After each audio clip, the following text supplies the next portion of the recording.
Hey y'all, good morning, what's up, it's Ashlyn here. Yellow nails, just for you, and you know who you are.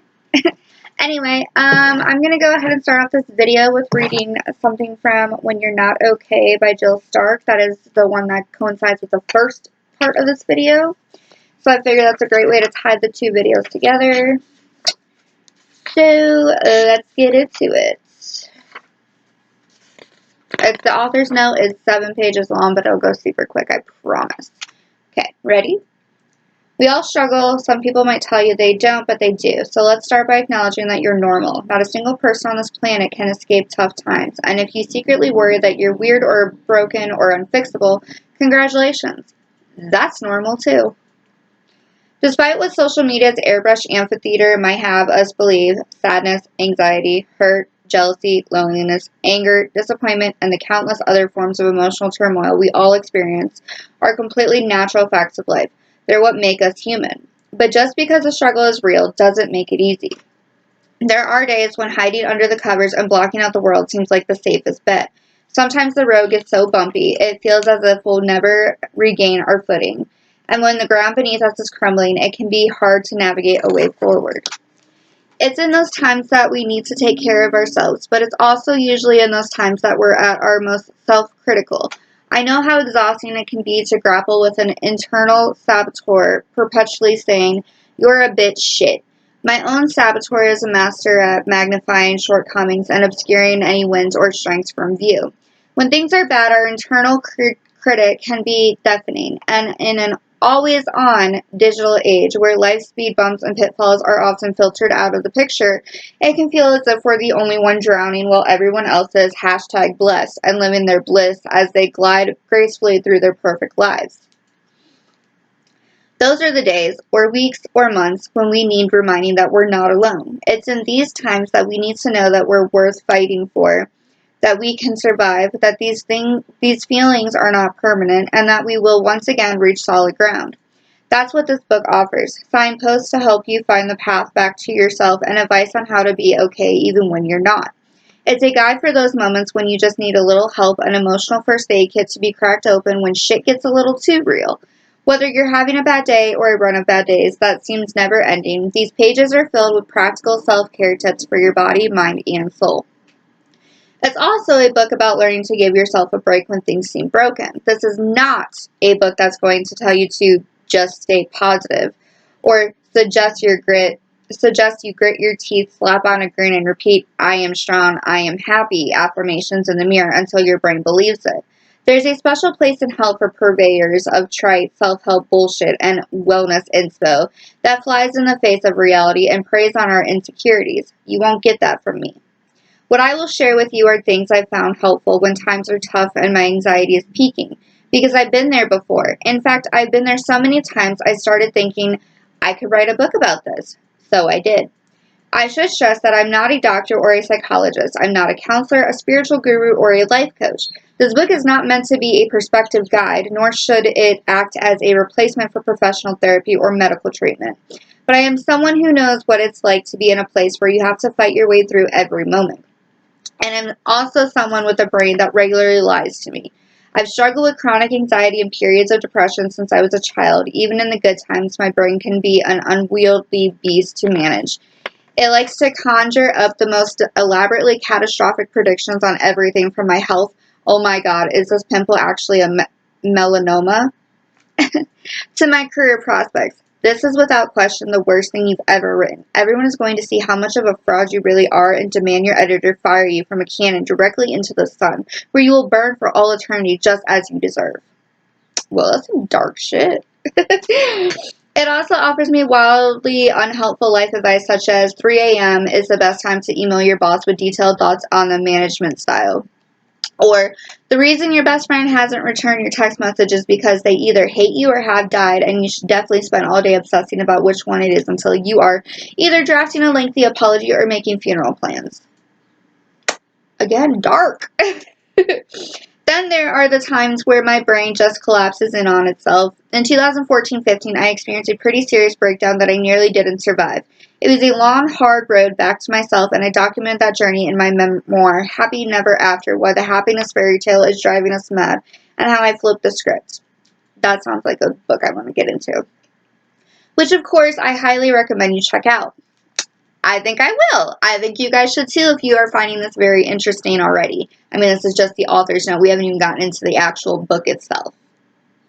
The lessons I learned along the way and continue to learn every day about how to cope with the toughest times were explored at length in that book and have now been distilled into a more compact form in When You're Not Okay, in a way that I hope is accessible, practical, and ultimately hopeful.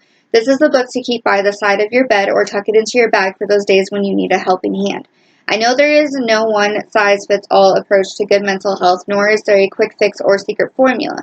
We are all unique and complicated, and what works for me might not be 100% right for you. But my hope is that there is something in here for everyone, and you will find words that resonate with you in the way you experience the world. I've divided these tips into self-explanatory sections to suit different moods and circumstances. Some of these tips contradict others in the book because you need different advice for different situations. You can read it from start to finish or dip in and out, depending on what you need in that moment. Oh, and one final thing. I'm not an influencer, so nothing I've written is sponsored content. When I recommend a book or an app, it's because I genuinely like it and found it helpful, not because I'm being paid to say so. This is a book that won't encourage you to ignore your reality, nor will it patronize you with platitudes. But I hope it will help you navigate a gentler path through the tough times and make it easier to accept and embrace the wonderfully messy, complex parts of yourself that make you human. Jill Stark. And then the very first one is acceptance. Right there. So, I mean, it sounds like a really good book. I'm not going to lie. It's definitely something I'm glad I picked up. Definitely something I'm probably going to keep in my bag with me, especially when I go to Colorado and I go to Colby and I go to all these places that I've been traveling. This past, month, maybe 2 months? I don't even know anymore how long it's been. I do know that my special person and I have been in our situation for 3 months now.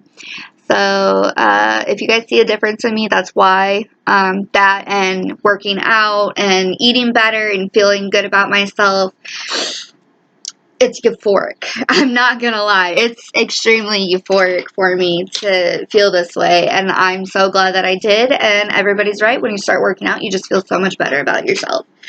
But anyway, that's 7 minutes in. Kind of cute. Alright, so you guys are ready to talk about the elephant in the room? There's more books that I said in my last video in part 1. I added 2 more books and 3 more books and 3 more movies. I went on a long walk and ended up at the library yesterday, dropped stuff off, and then of course, I had to make sure I didn't have any holds on, and I did. So, let's get into it. Alright, we'll go ahead and do movies first because there's only 4, considering there's 6 books and then 4 Dollar Tree books. Anyway, I got Ladybird. Not sure anything of what this is about, but there is a production company that I really, really like that does movies at our library. It's called A24. They have some amazing movies. They have a new one coming out called At Zola. At Zola. And you guys should definitely check it out. It comes out on the 30th, I believe, or the 24th. I can't remember. But it'll be on HBO Max, I believe. I'm not sure. But like I said, yep, I got this one because it's super cute. It says, beautiful Ladybird is big screen perfection, impossible not to love, a full-blown triumph.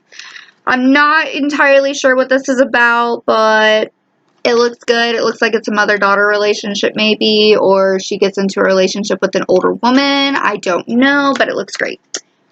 So I got it. Next I got Tenet. This just says, armed with only one word, Tenet, and fighting for the survival of the entire world, the protagonist journeys through a twilight world of international espionage on a mission that will unfold in something beyond real time. I think it's like 2 different worlds combining, maybe? I don't know. Kind of like a Men in Black situation, just without like the alien creatures, maybe? Where it's reality meets space world, but this is like reality meets future, maybe. I'm not sure. It seems interesting, you know. Next I picked up Psycho Goreman. It's a heartwarming and heart-ripping family classic. He will bathe in your blood. It looked gruesome. Hilarious and absurd, the kind of genre cinema we dream of. Siblings Mimi and Luke unwittingly resurrect an ancient alien overlord who was entombed on Earth millions of years ago after a failed attempt to destroy the universe.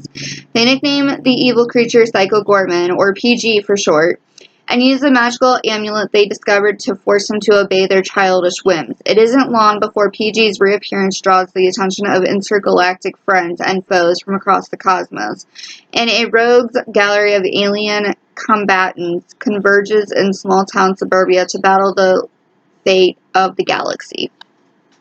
Sounds interesting. Not really a space person, but that looks pretty cool. And then we have the Aerialist. It's the remarkably hard-bodied actress, Aerialist, and P90X star Drea Weber plays Jane, an elite cirque performer attempting to hide an injury that threatens her ability to perform while also trying to keep her family of performers together for one last tour. This narrative drama, set in the dangerous world of aerial acrobatics, wrestles with the price performers pay for a show that must go on, and the tragic decisions they make to pursue their dreams. So basically, it's an Aerialist story. I didn't know, guys. I didn't know. Anyway, I really don't know.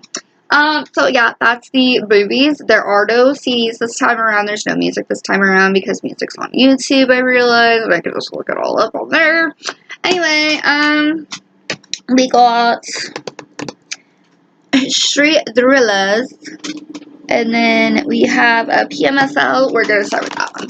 So this is PMSL, or How I Literally Pissed Myself Laughing and Survived the Last Taboo to Tell the Tales. This is Lucy Brett. Basically, it says, if you have a bladder, you should read this. If you work with people with bladders, you should definitely read this. Warm, generous, and generally useful. Basically, she suffers from something. It says, when Luce Brett became incontinent at the age of 30 after the birth of her first son, she felt her life had ended. She also felt scared, upset, embarrassed, bewildered, dirty, and shocked. How the hell had she ended up there, the youngest woman in the waiting room at the incontinence clinic? PMSL is her story, a heartfelt, moving, and deeply personal account of the decade that followed, told with incredible honesty and wit. Lucy has been at the sharp end of a medical issue that affects 1 in 3 women, but remains shrouded in taboo and social stigma. It's sincere, raw, and funny, but crucially, it is the first memoir to look at incontinence, smashing the stigma, and looking at what anyone affected can do to navigate their way through the wet-knickered wilderness. So, I think this is something that I might actually suffer from too, but I'm not 100% sure, but I wanted to check out this book. It's new, so it looked good. Yeah. I guess we'll go to the bottom one here. I don't know if I've talked about this one before, but this is God, I Feel Modern Tonight, Poems from a Gal About Town by Catherine Cohen.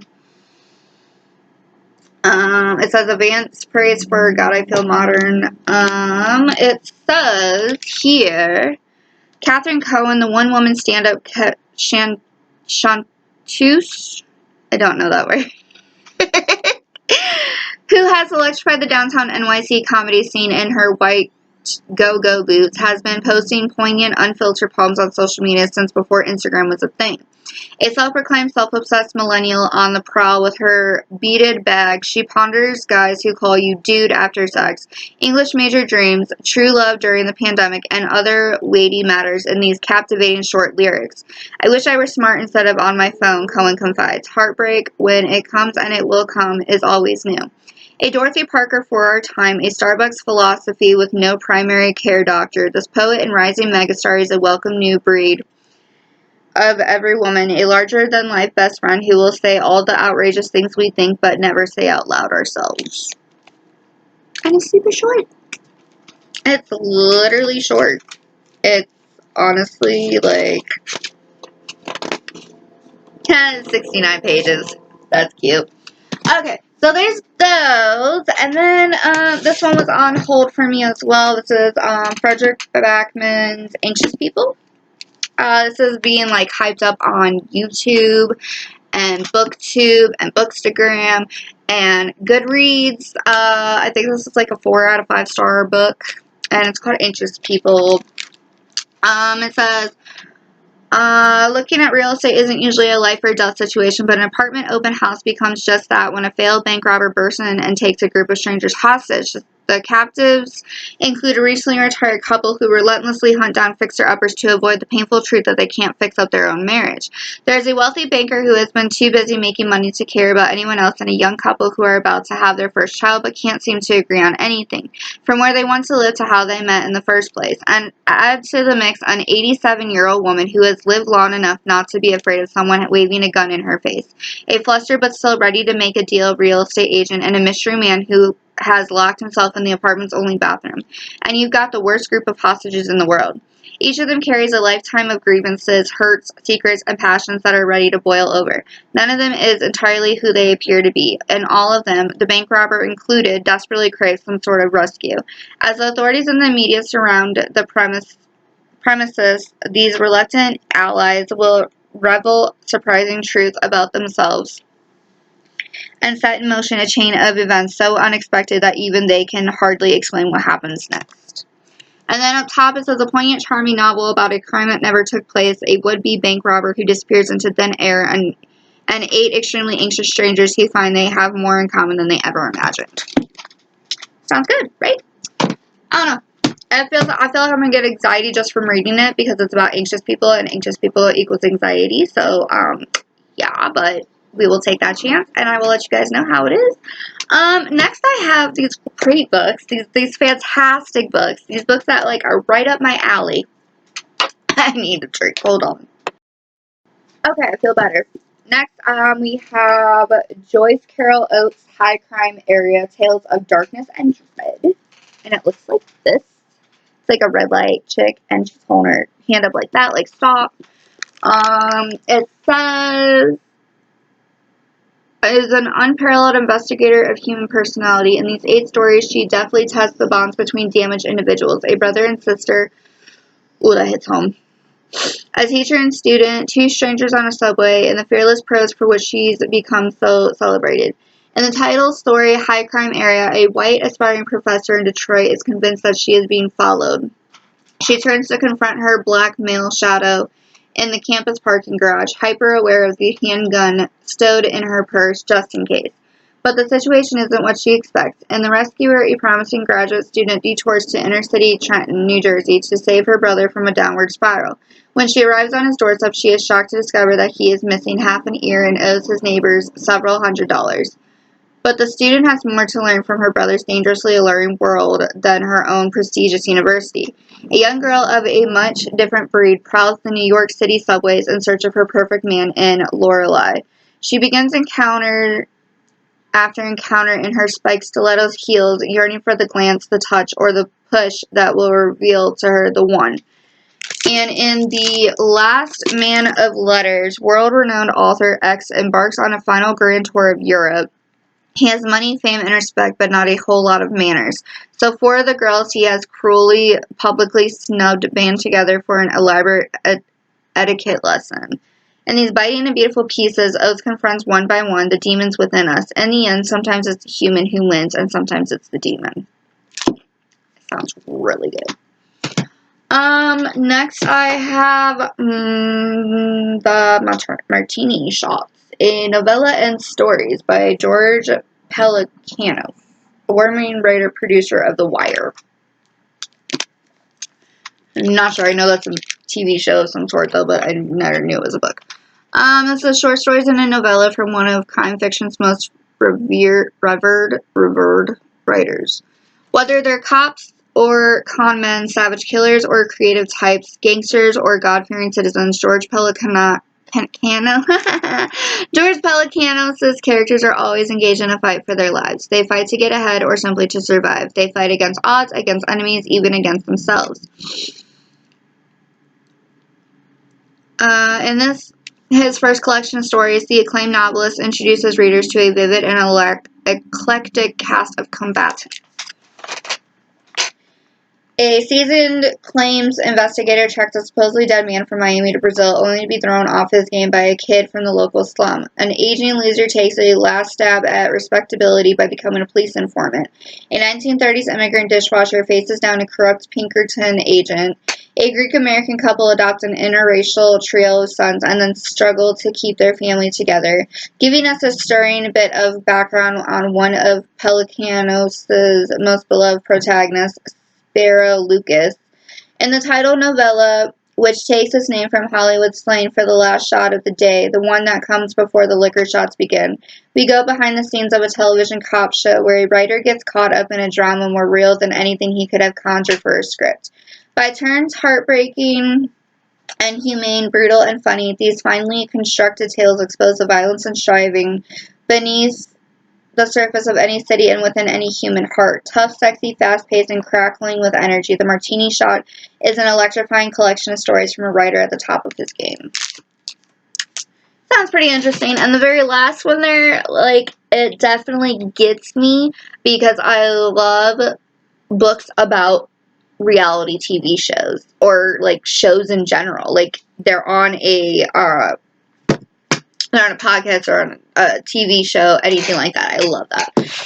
And then the last one I'm going to do, because I'm just going to go ahead and do a part 3 to this, because we're already 21 minutes in, and I don't want to bore you. Gosh, I cannot stop talking. This is another Joyce Carol Oates. I did not realize that. But this is Lovely, Dark, Deep Stories. So it says, insightful, disturbing, and mesmerizing in their lyrical precision, the stories in Lovely, Dark, Deep display Joyce Carol Oates' astonishing ability to make visceral the fear, hurt, and uncertainty that lurks at the edges of ordinary lives. In Mastiff, a woman and a man are joined in an erotic bond forged out of terror and gratitude. Sex with Camel explores how a 16-year-old boy realizes the depth of his love for his grandmother and how vulnerable those feelings make him. Fearful that her husband is vanishing from their life, a woman becomes obsessed with keeping him in her sight. In The Disappearing, A Book of Martyrs reveals how the end of a pregnancy brings with it the end of a relationship, and in the title story, the elderly Robert Frost is visited by an interviewer, a troubling young woman who seems to know a good deal more about his life than she should. A piercing and evocative collection, Lovely, Dark, Deep, reveals Joyce Carol Oates at her most imaginative and unsettling. From the legendary literary master, winner of the National Book Award and New York Times bestselling author Joyce Carol Oates, a collection of 13 spellbinding stories that maps the eerie darkness within us all. Again, she has some really good books. So that is my little end of my library haul. Like I said, we're 22 minutes in. I'll go ahead and stop it there. I'm going to do a part 3 so we can get these 4 books. These are actually all from the dollar store. So it kind of coincides, kind of works, kind of doesn't, you know. But I will see you in part 3.